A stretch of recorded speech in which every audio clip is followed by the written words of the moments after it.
चलिए पहले यहाँ पे हम कुछ वोकैब देख लेते हैं, वोकैबलरी, है ना। कुछ का मीनिंग अब आप देख लीजिए होता क्या है। इच मतलब प्रत्येक मतलब हर एक की बात कर रहे हैं। एवरी मतलब ऑल मतलब ऑल का मतलब सभी भी होता है, प्रत्येक के रूप में भी होता है। एवरीवन, समवन, नोबडी, एवरीवन,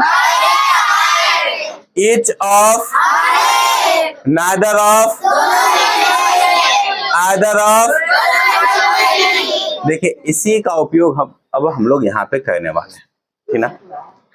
अब यहां से देखिएगा ये मीनिंग ही आपको बता देगा कि वर्ब जो होना चाहिए वो सिंगुलर होना चाहिए या प्लूरल होना चाहिए। चलिए यहाँ पे देखिएगा, यहाँ पे लिखा हुआ है, बोलता है ऑल के साथ या ऑल से जब किसका बोध हो, तो वस्तु या व्यक्ति की संख्या का बोध हो। किसका बोध करें, संख्या का। चाहे वस्तु की संख्या का बोध हो चाहे व्यक्तियों की संख्या का बोध हो, तब हम लोग लगाएंगे कौन सा नाउन, सॉरी कौन सा वर्ब, प्लूरल वर्ब। कौन सा वर्ब, प्लूरल वर्ब का इस्तेमाल करेंगे, ठीक ना। कैसा वर्ब, प्लूरल वर्ब का इस्तेमाल करेंगे। जैसे I have checked the tyres, मतलब I have checked the tyres का मतलब है कि मैं जितना भी टायर्स है उसको मैं चेक कर चुका हूं, ठीक ना। अब एगो टायर्स को चेक किया हुआ या सभी टायर्स को। अब यहां देखिए मीनिंग का जो यहाँ पे मायने आ रहा है, इसमें सेंटेंस का जो मायने आ रहा है वो सभी टायर्स के लिए आ रहा है। किसके लिए, सभी टायर्स के लिए। तो बताओ सभी मतलब ये क्या बोलते हैं, सिंगुलर हुआ या प्लूरल हुआ, प्लूरल हो गया। तो प्लूरल हुआ तो वर्ब कैसा लगेगा, वर्ब कैसा लगेगा, सिंगुलर या प्लूरल, प्लूरल, सिंगुलर या प्लूरल। अब जैसे बताइए यहाँ पे देखिए, तो बोलता है ऑल डैश ओके, तो बताओ इज लगेगा या आर, मतलब मैं सभी टायर्स को चेक कर चुका हूं और सभी टायर्स क्या है, ठीक है, ठीक ना। यहाँ देखिए I have just seen the players, अभी अभी हम क्या किए हैं, खिलाड़ियों को देखे हैं। सीन मतलब क्या, देखना, ठीक ना। ऑल डैश हेयर, सभी कहाँ है, यहाँ पे हैं। अच्छा ये जो बताओ यहाँ पे हम एक खिलाड़ी की बात कर रहे हैं या सभी खिलाड़ी की बात कर रहे हैं। सभी खिलाड़ी मतलब सिंगुलर हुआ या प्लूरल हुआ। जब नाउन प्लूरल का बोध हो रहा है तो बताइए वर्ब कैसा होगा, प्लूरल। तो बताइए इज लगेगा या आर। अब आगे यहां देखिएगा, एवरीवन, एवरीवन का मीनिंग देखिए क्या होता है, हर एक। समवन, कोई एक। नोबडी, कोई नहीं। नोबडी मतलब एवरीबॉडी, मतलब प्रत्येक की बात कर रहे हैं, प्रत्येक बॉडी की बात कर रहे हैं, प्रत्येक व्यक्ति की बात कर रहे हैं।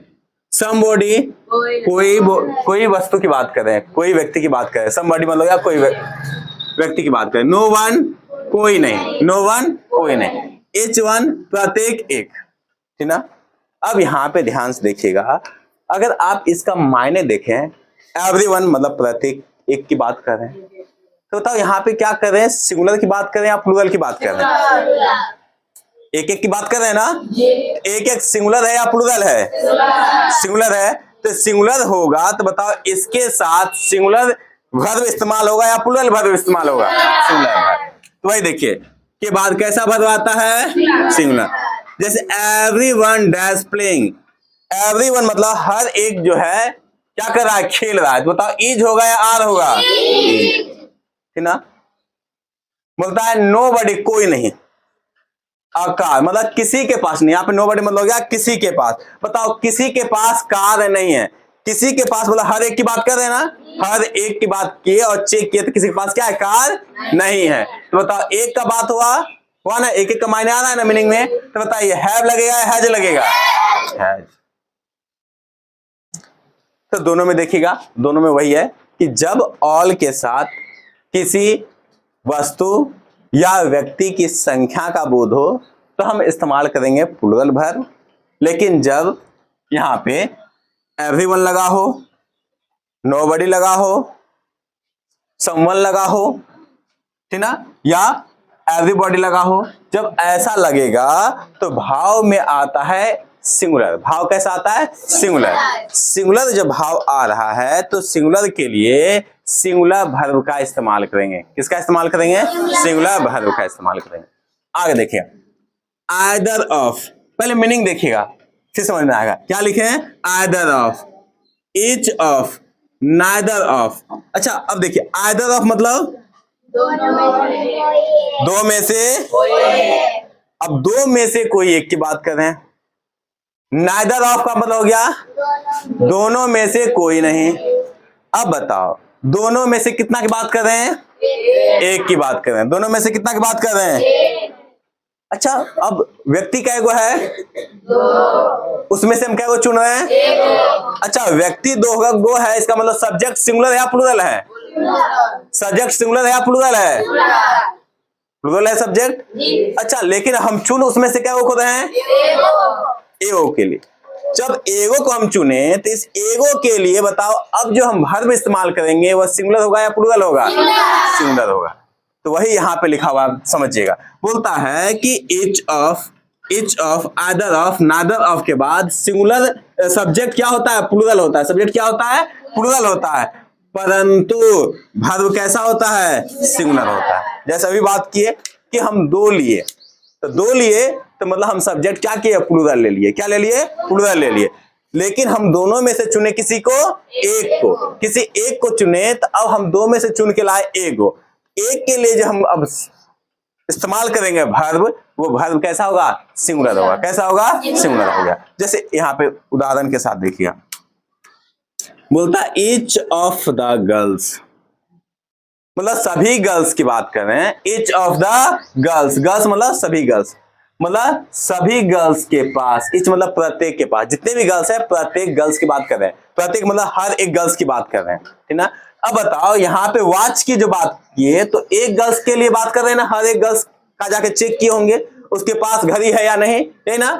एक एक लड़की के पास चेक किए तो इसका मतलब क्या? एक लड़की के लिए आया। यहाँ पे एक लड़की के लिए जो वर्ब आएगा यह हैज होगा या हैव होगा? हैज। यहाँ क्या होगा? अब यहां ध्यान दीजिएगा, नाइदर ऑफ द पेन्स, मतलब जो यहाँ पे कलम है, दो कलम है। नाइदर मतलब यहाँ पे देखिए मीनिंग होता है दो में से कोई नहीं। दो कलम है उसमें से हम कोई चूज नहीं किए, है ना। तो दो कलम आया तो सब्जेक्ट तो यहाँ पे दो गो है। सब्जेक्ट तो भले प्लूरल हो गया लेकिन हम चुने किसी को नहीं, है ना। मतलब हम जो वर्ब लगा रहे हैं वो किसी के लिए नहीं, ठीक ना। इसलिए यहाँ पे जो वर्ब आ रहा है कैसा आ रहा है? सिंगुलर। कैसा आ रहा है? तो बताइए, नाइदर ऑफ द पेन्स में वाज लगेगा या वर लगेगा? वाज। क्या लगेगा? वाज। देखिए बहुत लोग होता क्या है, यहाँ पे देखिए गर्ल्स देख लिए पट लगा दिए है, यहाँ पेन्स देख लिए लगा दिए क्या? वर। लेकिन आप हमेशा सेंटेंस को पढ़ेंगे, सेंटेंस के भाव को समझेंगे।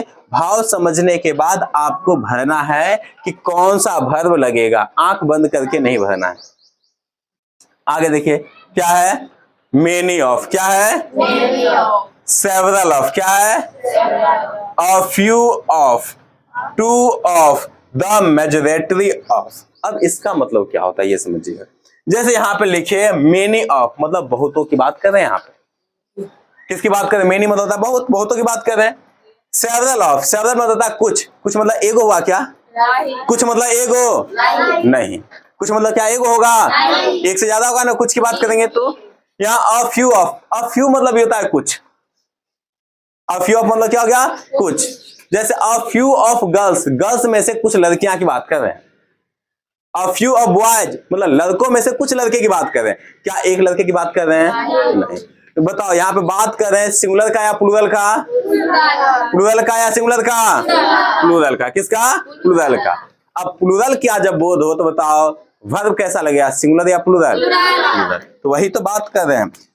अब बात देखो, सब्जेक्ट और वर्ब दोनों कैसा होगा? प्लूरल होगा। दोनों कैसा होगा? प्लूरल होगा। कोई दिक्कत? अब ध्यान दीजिएगा, मेनी ऑफ द गर्ल्स मतलब बहुत सारी लड़कियां की बात कर रहे हैं। लड़कियां में बहुत सारी की बात कर रहे हैं। तब एगो की बात की या बहुत की बात किए? तो बताइए सिंगुलर हुआ या प्लूरल? प्लूरल के लिए इज लगाएंगे या आर? बहुत अच्छा। क्या लगाएंगे? अ फ्यू ऑफ एग्स मतलब अंडे में से कुछ अंडे की बात कर रहे हैं। कुछ अंडा मतलब एक अंडा या एक से ज्यादा अंडा हो गया, बताइए इज लगाएंगे यार, बहुत अच्छा। अब देखिए two of the boys, boys में से कोई दो, मतलब लड़कों में से कोई दो, बताओ कोई दो सिंगुलर हुआ या प्लूरल हो गया, प्लूरल हो गया। प्लूरल के लिए हैज लगाएंगे या हैव लगाएंगे, क्या लगाएंगे, हैव, क्या लगाएंगे, हैव। कोई दिक्कत इसमें, कोई दिक्कत? तो हमेशा जब भी आप इस तरह का क्या बोलते हैं सेंटेंस बनाएंगे तो सेंटेंस में देखिएगा कि सेंटेंस में उसका मायने क्या होता है, और मायने के हिसाब से आप उसमें क्या लगाएंगे, वर्ब लगाएंगे। कोई दिक्कत इसमें? चलिए नोट कर लीजिए इसको। इस तरह का एजुकेशनल वीडियो देखने के लिए आप हमारे चैनल को सब्सक्राइब करें। आपका एक सब्सक्राइब हमें बहुत मोटिवेट करेगा। हम आपके लिए अच्छे अच्छे वीडियो हमेशा लेके आते रहेंगे। धन्यवाद।